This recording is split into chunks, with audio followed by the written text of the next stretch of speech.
there's a quote by Raimundo Panikkar. Not everyone has the inclination to take up the vocation of monasticism, but all of us have some part of us which is a monk or a nun, and that should be cultivated. So we have the opportunity to cultivate our inner monk or nun this week as we focus on renunciation.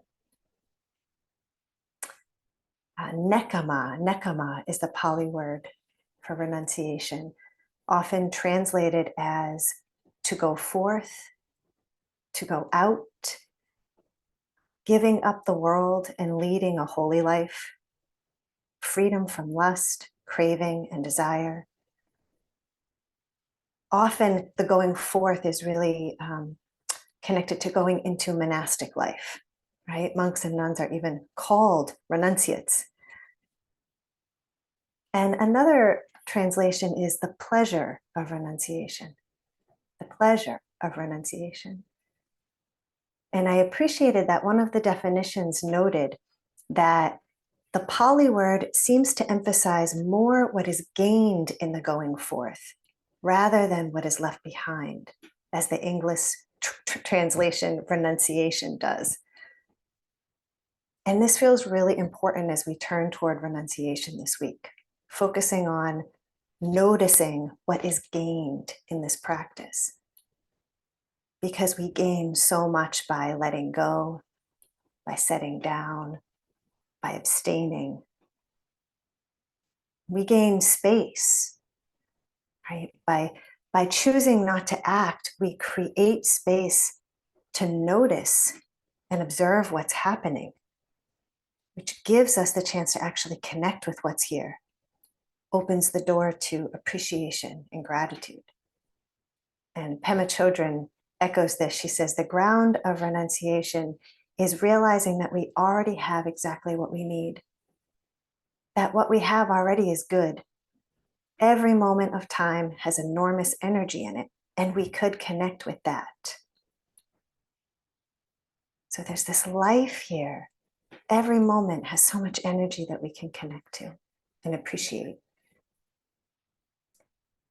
And with the space also, we gain the capacity to be with and notice what's within us. The energy, the volitional energies that are always arising within us, within the body and the mind and heart, which usually kind of motivate and bring us into action like a wave. And this intentional energy that we often don't notice or see fully because it happens so fast. We need that kind of non-action, that space to see that. So by saying, no, I'm not going to do that, or I'm abstaining from this, there is that absence. And we can begin to slow down and see, whoa, this is desire. Oh, this is aversion that wants me to go out and say this thing or react this way. And many of you have experienced that already on retreats, right? When we usually take a few of the vows that monastics take. They take many, many more and live by those, right? Ongoing. But a vow of silence, perhaps not engaging in sexual activity, not eating after a certain time, setting phones down. So that boundary, the no, the loving no, gives us that space.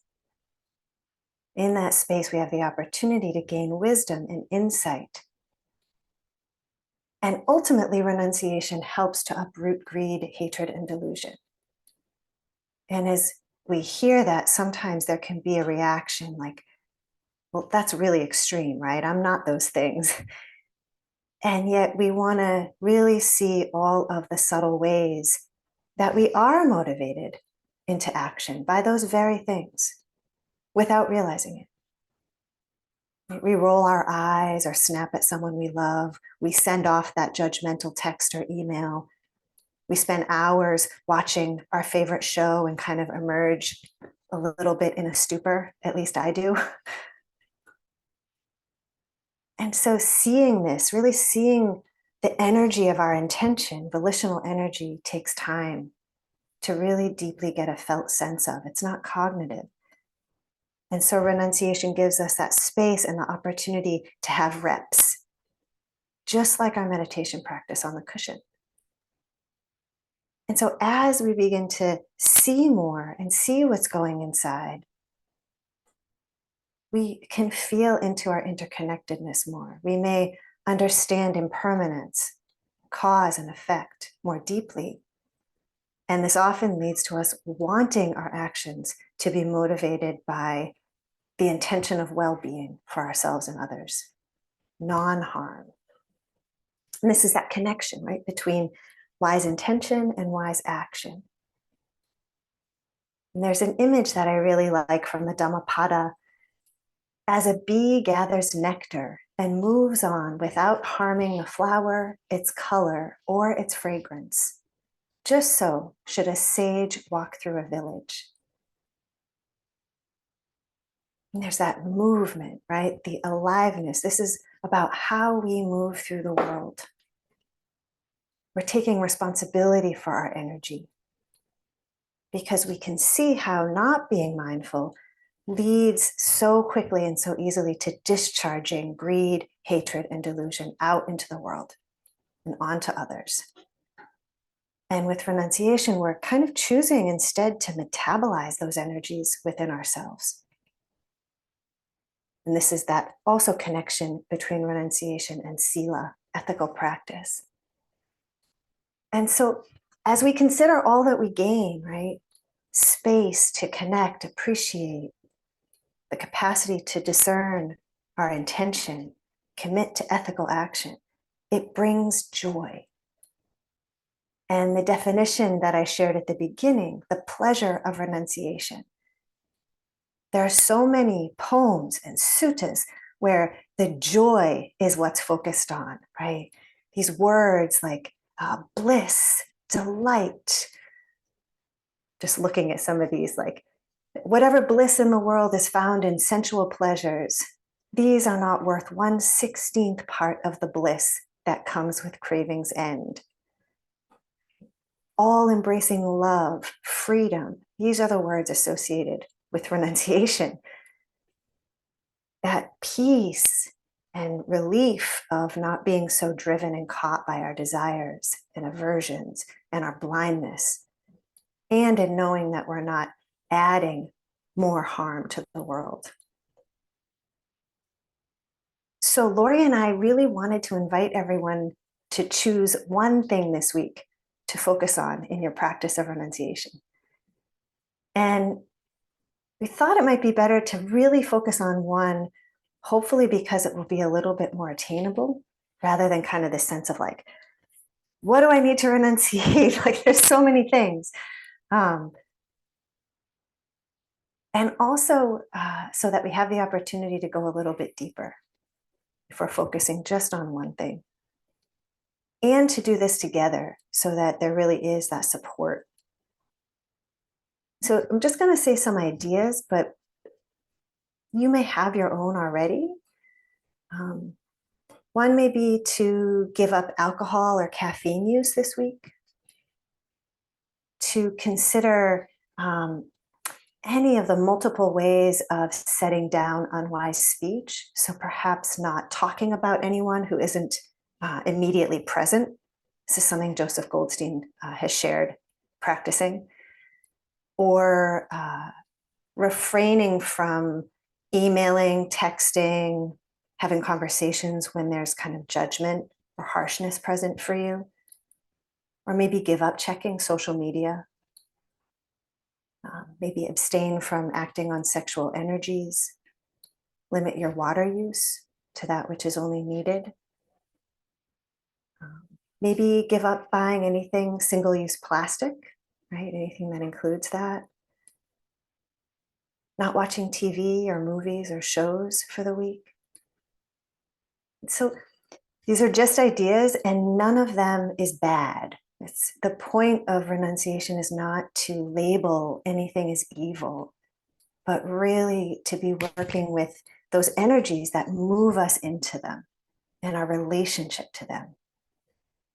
And certainly a lot of this practice for you is going to be off the cushion, right? Thinking about that sage walking through the village like the bee, not harming. This is how we move through our lives.